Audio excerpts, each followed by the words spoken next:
Speech Sister Show. I am so excited to have our guest on here. We have Tonee Burley.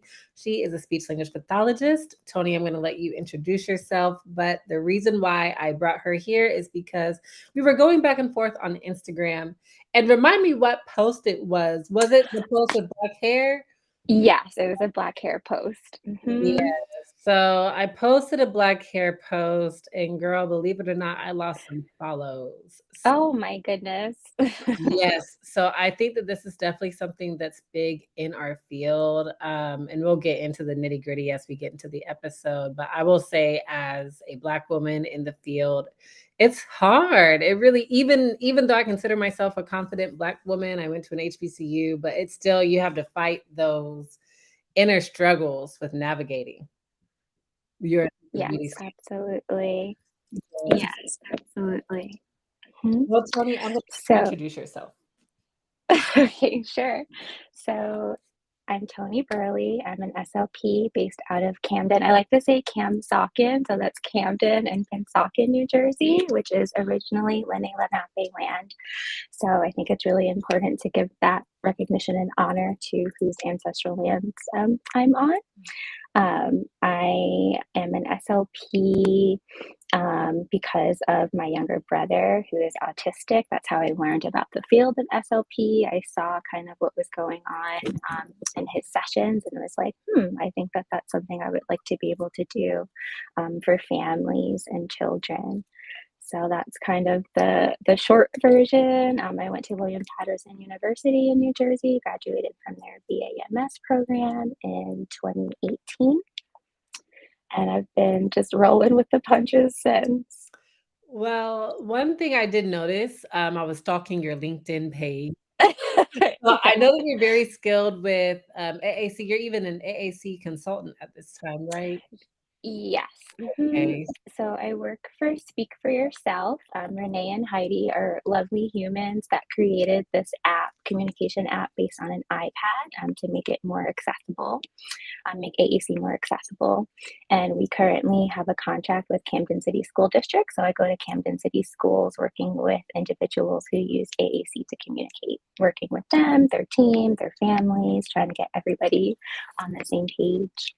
Ooh, so anyone listening to this who's interested in AC and even neurodiversity affirming care, what would you say is a big tip that you can give them to get into that space without difficulty?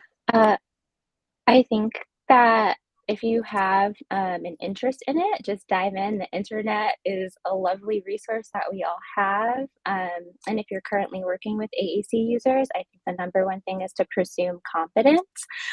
There's been a lot of kind of things in the field about starting with low tech first or kind of doing something like a PEX, but we really want to push that AAC users deserve a robust language. And so like an iPad with Speak for Yourself or different apps, you can shop around. It's expanded. There's so many options now, but just presume their competence that if you teach it and provide aided language stimulation, get the team on board, that you'll see growth in your users. I like how you said getting the team on board. Just Yeah. yeah, from my experience, it really does take a team, especially including their parents, because just wanting to make sure that people that they're going home and using the app, that it's not just seclusive to therapy, right? Exactly. So that's what I love. Renee and Heidi have really pushed and kind of let me go my way with it. And so I go to people's homes, program the devices. I'm hoping to start a parent support group in Camden. I've been working on trying to secure a location for that, but that is something that I think would be huge, is to have a space for parents to come to, bring their children, know that they're going to be welcomed with open arms, despite any kind of needs their child may have, and learn how to use their devices. So that's coming. Yay. Well, definitely prayers for the success on that. I'm sure it's Thank it's you. needed nationwide, but I'm sure in New Jersey too, there's a big need. Yeah. So we came on here also to talk about Black hair and Black beauty standards. Um, I'm going to start with this question. What has your journey been like as a Black speech language pathologist? That is a great question. I think that's a very loaded question. Like, let me just jump right And into it. yeah, yeah. It's It's definitely been challenging, but it has also been so rewarding. And I think specifically with Black hair, my undergraduate research was about Black hair. And I also was fresh in the communication disorders and sciences program. So it's kind of like these two big things happened. I started college, I did a big chop and noticed that people were kind of treating me different. And so it's like these kind of two themes in my life have been interwoven since the start. So being a Black SLP has also been really defined by my hair journey as well. And yeah, it's, you know, showing up with in my program. I was in the BAMS program, so that means that I went to school 6 years straight through without taking my GREs. I'm a really nervous test taker. So when I found out that William Patterson had that program, I was like, yeah, I want to get into this. But I was the only Black person to start and finish that program my year. So having peers who didn't look like me, having faculty who didn't look like me, it's like, do I belong here? You know, really questioning my worth and, you know, like if I deserve to be there. So I was really grateful to pick up a minor in social justices and an honors college track in social sciences. Those kind of lifted me up, and I got really into kind of learning about my culture, learning about feminism, and that kind of helped me kind of push through and kind of pave a space for myself and feel like I did belong there. I really like your journey, especially like the things that you've been studying in the past, so even leading up to you getting into the profession, with your research project in college. Can you Mhm. tell us a bit about that research project and how even how your findings have tied into what you've noticed as you've been in the field? Yeah, sure. So, like I said, I decided to do the big chop, and for those who don't know, I was chemically treating my hair with relaxer or perm, and I decided that I didn't want to do that anymore. And so, oftentimes, when you stop that process, you have a lot of breakage. Your hair kind of becomes unhealthy, and you know something will be growing out, and then the ends will be Mhm. different. So, to kind of get over all of that, you just cut it. You do a big chop. And so, even like deciding to do that, I got a lot of pushback from like even my own family. They're like, "Really, you're gonna do that?" And so I was really just kind of like, "What is the big deal about growing my hair out of my head the way that it comes out of my head? Like, what is the big deal about that?" And that is really what led me down this path of studying Eurocentric beauty standards and how they impact the perception of African American women. I like that thesis topic. So could you tell us a little bit about what is Eurocentric beauty standards exactly? How would you define it? Sure. So, a Eurocentric beauty standard is going to say that the standard of beauty is someone that has fair skin, aquiline features, which would be like a narrower nose, bigger eyes, um, and straight hair, long hair, blonde hair. That's kind of what has been upheld with a Eurocentric beauty standard. Can you tell us a little bit how maybe that Eurocentric beauty standard has affected your worth in the field? I know that you even said doing that big chop, you got some pushback. How has that impacted you and how did you overcome it? Sure. So, specifically in the field, like I said, I had never seen another Black SLP until I went to the ASHA convention in 2018, I believe, and it was held in California, and I was like, "What?" It kind of really opened my eyes to what an SLP could even look like, and that there were SLPs who looked like me. And so I think just having that internal kind of struggle to say like, okay, what does someone in this field look like?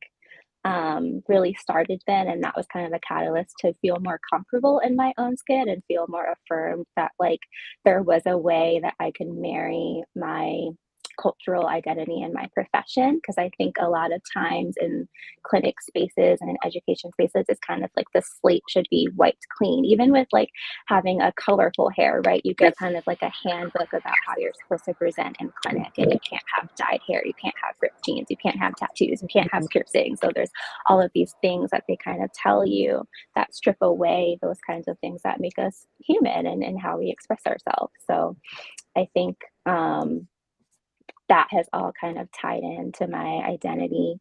And overcoming it was just listening to my truth and knowing that I wanted to, after learning about Eurocentric beauty standards, like I am beautiful, even though like certainly Europeans are very beautiful, but so are Africans, right? So it's not about rejecting that people who look like that are beautiful, but claiming my own beauty, because when you're held up to it and you don't quite look at it, you kind of think something's wrong with you, right? Or that you don't measure up to, or how can I change myself to be more in alignment with it?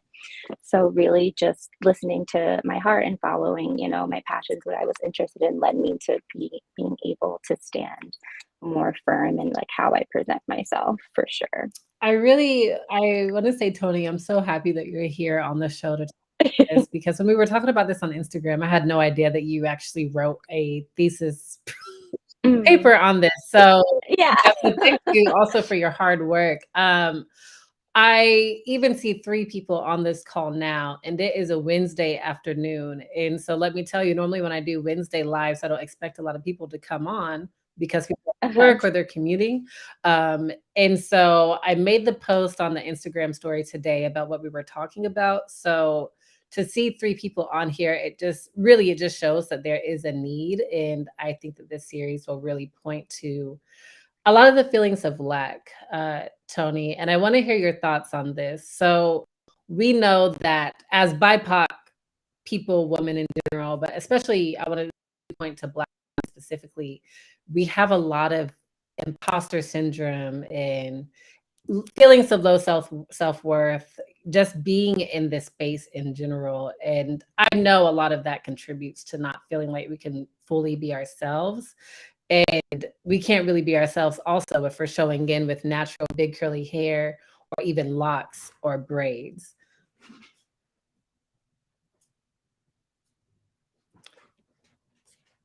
Can you hear me?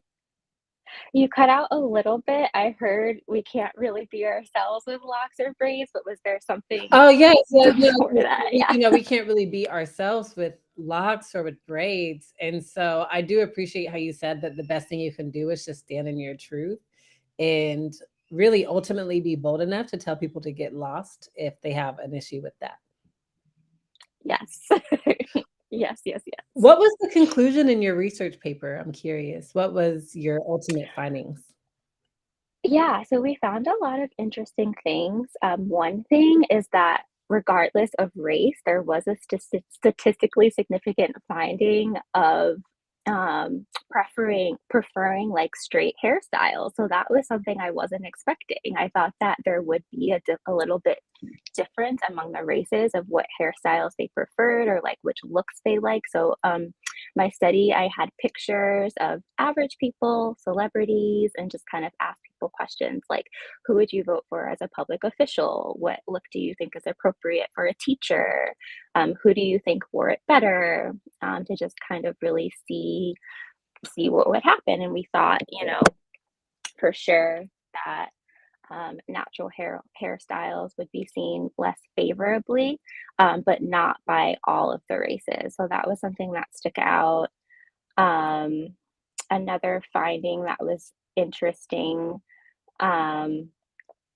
was the preference. So even if somebody had lighter skin, but a natural hairstyle, people still kind of weren't about it. They still kind of had negative views for them, or they picked someone else. So that was an interesting finding as well. I like how you mentioned even if they have lighter skin, because that really speaks to colorism, which really is a whole other deep conversation to have in the field. But I do appreciate those 2 connections, because it's like, even though societally, the lighter you are on the spectrum, you're seen as preferred. You're just preferred as part of the Eurocentric beauty. All ties before we met for live, I was telling you, I understand spiritual for us. You want a big chop journey leading up to the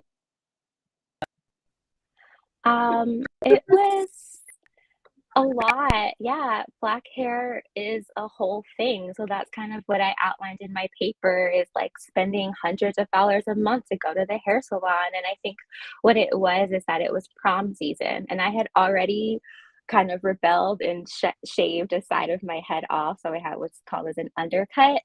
And Googling prom hairstyles, it's like just white women with varying degree of curls, buns, sides. And then if you search black hairstyles, it's still a lot of weaves, a lot of extensions, and natural black hairstyles. At that time, there was like nothing. So it was like the universe is telling me that I don't need to cut my hair because I'm going to go to prom and everyone's going to laugh at me, right? So it was just like that was kind of what I was dealing with before. And I just, there was something, this nagging feeling of like, no, I really want to do this. I really want to just see where it takes me. And I'm so happy that I did it.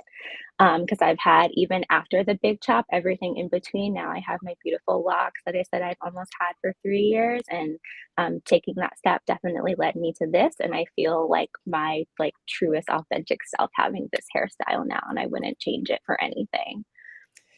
Wow, I really feel that, Tonee. When I think about the big chop and the how you said you didn't want people to laugh at you, so it really wasn't anything that like you actually wanted to do. There is something in you that's like, I want to do the big chop for myself, whatever that meant for you. And so it for lack of better terms, it sucks.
So sorry. The weather has been really bad. I'm in Oklahoma, so the weather has been very swampy, so that's probably what's going on with the connection. So just to pick back up, on the just talking about Black hair and how that's been very critical for us as Black women in this profession, I have a question for you. Moving forward, what would you like to see? Do you think that Eurocentric beauty standards should be taught, or do you think that we should go about it in a different way? Yeah, I definitely think having conversations like this is great. And so I really appreciate you having me here because it's something that all clinicians, no matter their race, can benefit from hearing about. And there's, obviously been this big push for DEI across all boards. And so, yeah, I think that um, having continued education about it, like having it be explicitly taught in universities to undergraduates and graduate level clinicians would be good. Having spaces like this for current clinicians to just talk and reflect, I think is beautiful. And we'll see a similar thread that can be carried over to people who have other hair textures that, stray from the norm, and here for people who may be more aligned with it, that, they're struggling with things too. And then how we can be more mindful of that and how we approach each other, and especially our students. I think that that's a really big piece of it, is how we view ourselves, and kind of our internal biases affect how we treat and work with our students. That brings up for me also what you mentioned at the beginning of the conversation, how it's not necessarily an anti-Eurocentric beauty. There's beauty everywhere. It's just more so Mhm. about appreciation. How, if we added more programs or just even more education about this so we can be better service providers for our Black students, how would you think that we can communicate this to the 92% of our profession, or even possibly like on the ASHA level, to make it seem more inclusive for everybody? Sure. I'll hop in on a letter with you. Yeah, We can yes, no, definitely really, let that's a them good know idea. that, yeah, let the people know that they want it, right? If you build it, they will come, so to speak. So definitely just working on letting it be known that we feel like this is an important topic, and joining together, sharing resources, sharing stories. I think all of that is a really good place to start opening dialogue. Yeah. That's brilliant. Well, I do hope that Asha, would listen. So, this Yeah. a question I have. I wanted to talk a little bit about microaggressions because I know personally I've experienced hair microaggressions. I tell this story. It was kind of traumatic. There's a few other traumatic things that happened at this position, but I would show up with my natural curly hair, just my natural self, and then I came in with a lace front sew-in one day, and it was like, oh my gosh, like just completely different. And I even had a colleague who's microaggressed, I don't know if that's the word, but she's offended me before, and she stopped me. She had a kid in her hand, this is pretty much in front of everybody, and she was just like, "Is that," she didn't ask if it was a weave. She asked if it was a perm Oh, or wow. a Mm. relaxer, and I said, "No, it's a lace front," and she said, "Oh, like, I thought your hair just looked so different." She kinda did that thing. Uh-huh. So, have you experienced any microaggressions? I do want to kind of list the 4 different types of microaggressions Yes. just for the point of the show. So, there's micro insult, which is often unconscious, behavioral verbal remarks that convey rudeness, insensitivity, and demean a person's racial heritage or identity. Micro assault. Normally, people understand that they're doing this. Explicitly racial denigrations, characterizes primarily by violent verbal or nonverbal attack meant to hurt the intended victim through name calling, avoidant behavior, and or purposeful discriminatory invalidation. There's microinvalidation, often unconscious, verbal comments or behaviors that exclude, negate, or nullify the psychological threats, feelings, or experiential reality of a person of color. And then lastly, environmental microaggressions, which is on the macro level, racial assaults, insults, or invalidations which are manifested on systemic and environmental levels. I know Yeah. that's a lot. That was a lot, yeah. And I think that they can be a little, confusing. So to break it down, so the answer is yes, unfortunately. Um, but I think like an environmental macroaggression, just like I said, kind of being in a program where nobody looked like me, right? Is like, boom, there we go, right off the bat, something that was very hard to deal with. And then specifically with my hair, so micro and validation can kind of fall into themes. And one of them is alien and own land, which is like the belief that like racial and ethnic minorities are foreigners, or there's also like um, color blindness falls under this too, of just like denial that a white person might say that they don't see race or something like this. So it's kind of like it's hinting at what you said of like, it just looks different, right? Yeah.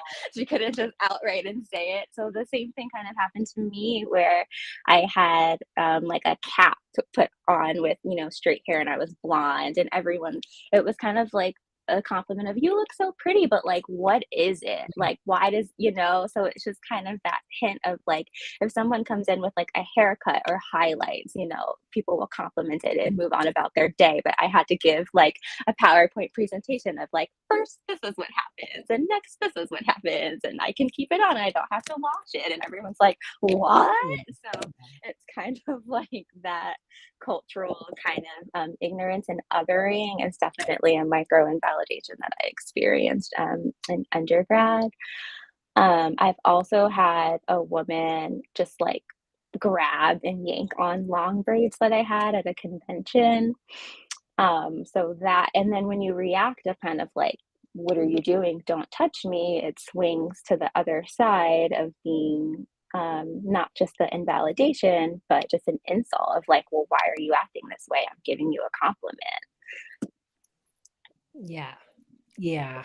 I mean, that's a whole other conversation in our reactions because there's definitely a cultural misunderstanding of why we react the way we do because not everyone walks our shoes or experiences, and there's a whole history around it and trauma around it too. So thank you for sharing that.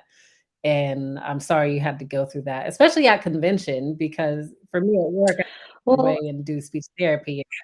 there's more about the convention Mm, that it's not tied to hair specifically, but Ianessa Humbert was speaking at this convention. And so some registrants, I was helping out at the table because I was part of the Hawaii Speech Language Hearing Association board. And they're like, "Oh, are you the speaker?" And it's just like, "No." And if you've seen her, I look nothing mm, like her. yeah, She's this beautiful, petite lady.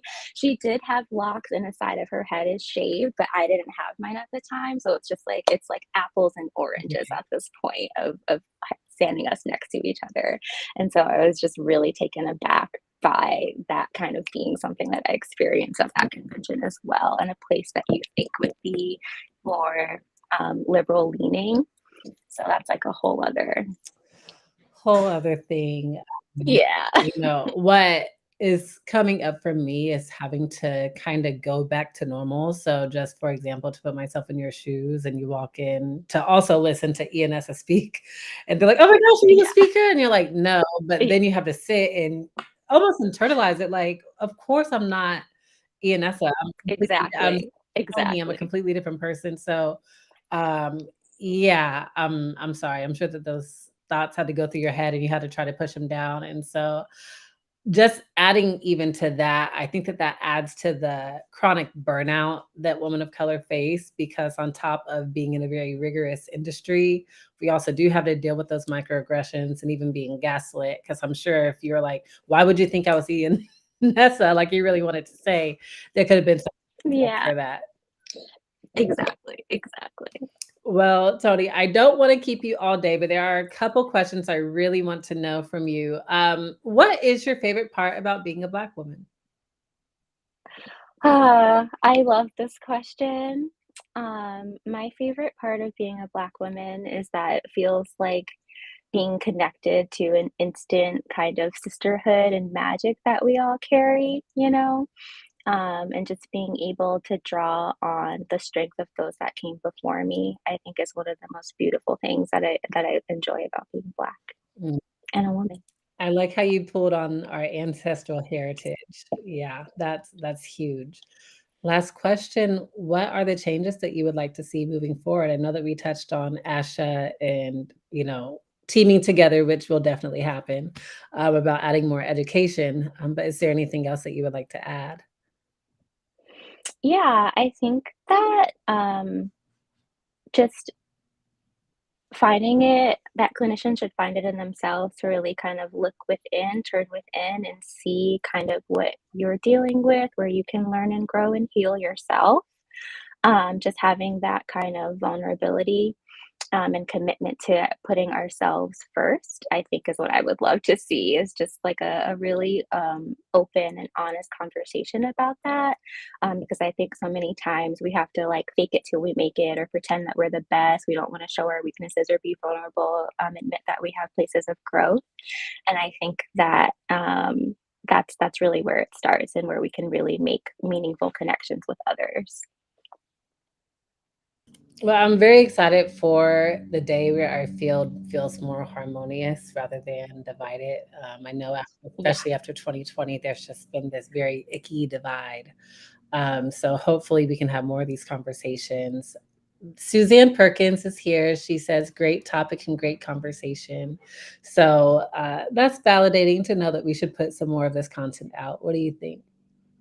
Yeah, absolutely. And thank you, Susan. Thank you coming. Well, Tonee, how can people find you if they want to network with you or find out more about AAC and neurodiversity affirming care? Sure. Yeah, I'm on LinkedIn. I'm on Instagram as at Tofu Hustle 23. I'm a vegetarian, so I'm on my tofu hustle. um, and I can be reached at email. My first name Tonee dot my last name Burley at gmail.com. Well, thank you so much. And y'all definitely reach out to Tonee to learn more about that thesis that you had. That's something I would really love to learn more about. I almost asked you to pull up I don't want to say I should pull it up. I'm like, girl, send it my way. I want to read it. So if you could find it in your Sure. archive. Yeah, I gotta go digging through some emails. I can definitely share it to those who are interested. And yeah, for neurodiversity affirming care, I would really say the Sensory SLP is a really great resource. I did her Inside Out Changemaker program, and it's really helped me connect with my students. I just wanted to throw that in because I see that it still says it up there.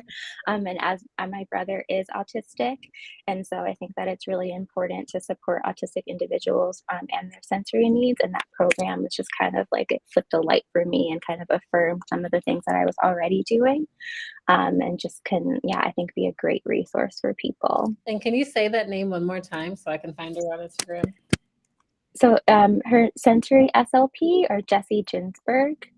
Sensory SLP. Okay. Mm-hmm.